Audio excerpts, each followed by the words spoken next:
Good evening, everybody. My thoughts go out to France at the moment, which is a country in an absolute state with migrant riots all over the nation, um, completely disproportionate to the incident that started it off, for which the policeman who was responsible has been arrested and charged with manslaughter. But this is clearly something that is organized and orchestrated and has just got out of control.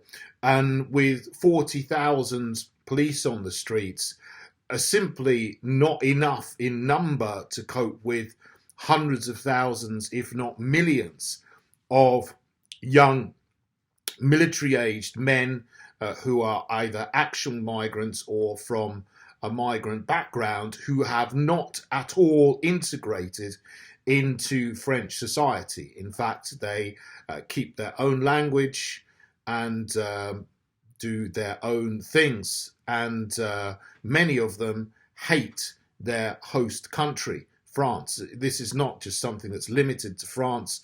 We find this in places all over the Western world, which has had more mass rapid immigration than any other civilization at any place or any time in history. And the consequences are inevitably now playing out about that.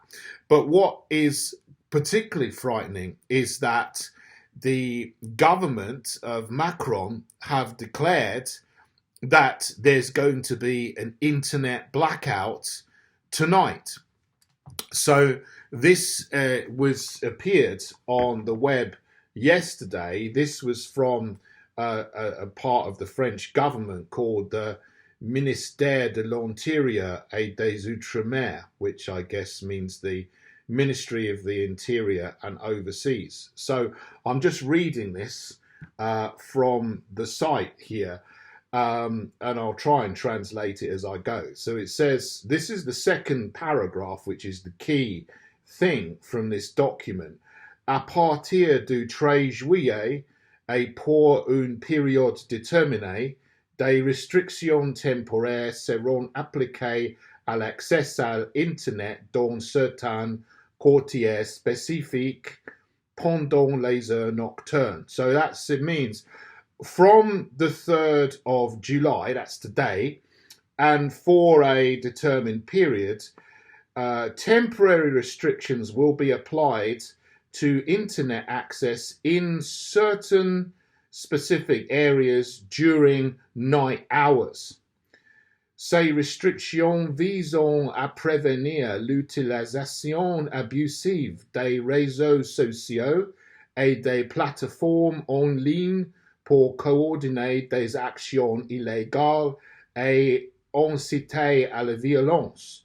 So these restrictions seek to prevent the abusive use of social networks and online platforms to coordinate illegal actions and incitement to violence. And then it goes on and it talks about this is actually quite, I wouldn't say funny, but it's almost gaslighting in a way. Il est important de noter que ces restrictions ne sont pas mises en place pour restreindre les libertés fondamentales des citoyens.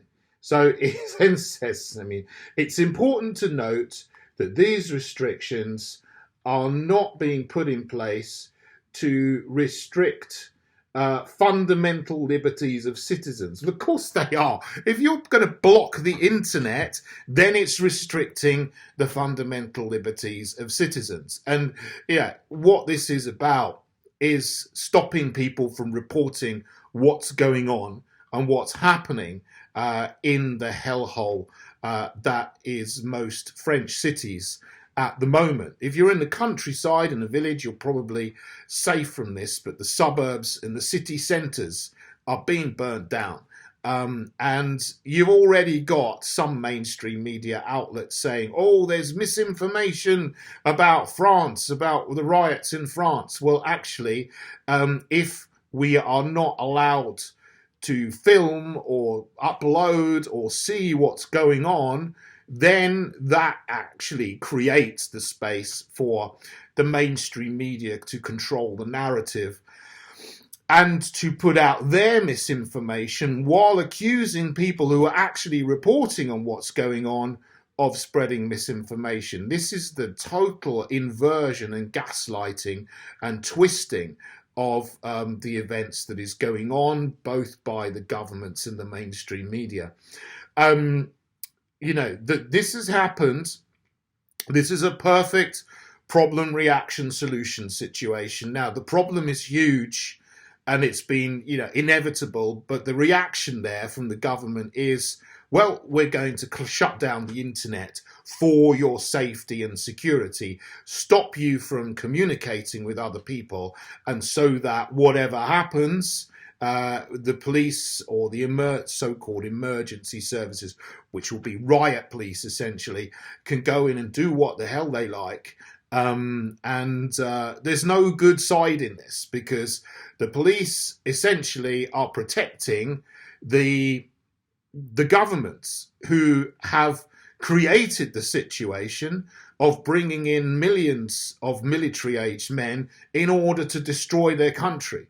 So those military-aged men, that's the bad side. The police and the government is another bad side. There's no good side in this, apart from the patriots who want their country back, if they still exist and can somehow do something to do that. I don't know. But in shutting down the internet and access to communication, this is a step towards tyranny. And just who knows where this is happening. I hope that France will still be there in the morning.